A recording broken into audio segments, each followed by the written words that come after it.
Good morning, everyone. Now, we are implementing reading assistance. Boys at the back, pakibasa na yung mga tawag nyo sa page 14.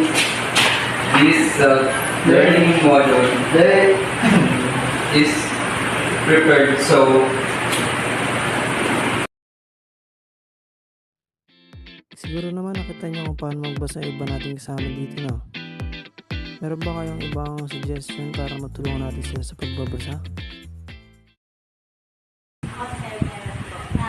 What if i-home visit natin sila para tulungan magbasa? Pwede, pero pinta na ba mo naisip?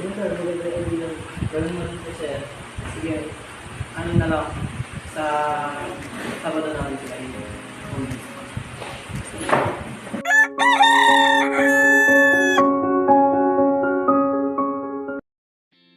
Reading assistance is like having a friend who makes reading easier. It's like having tools that help you understand what you read better. Think of programs that read words out loud, dictionaries that pop up when you see a word you don't know, games that make learning fun, breaking down big chunks of text into smaller pieces, and writing down the important stuff you read. Reading help is like having a bunch of cool tools and tricks to make reading easier and more fun. It's like having a secret weapon to help you understand what you read.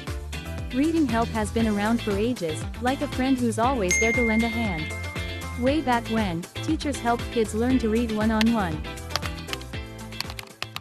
Po, Jen, pupunta daw sila, sir, para mag-visit sa atin para sa reading assistant. busy. Pasok. Opo. Good morning, sir. Good morning.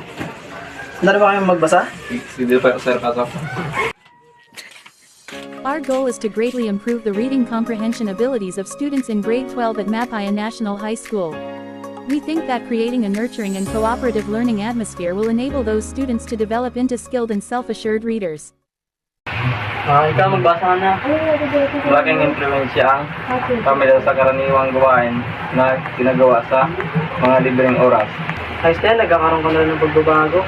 Ikaw naman nga.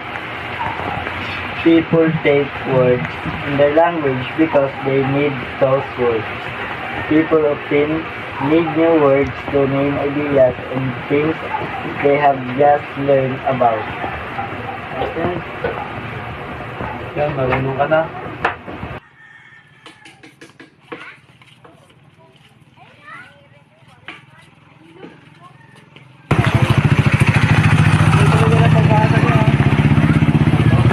Salamat po, sir.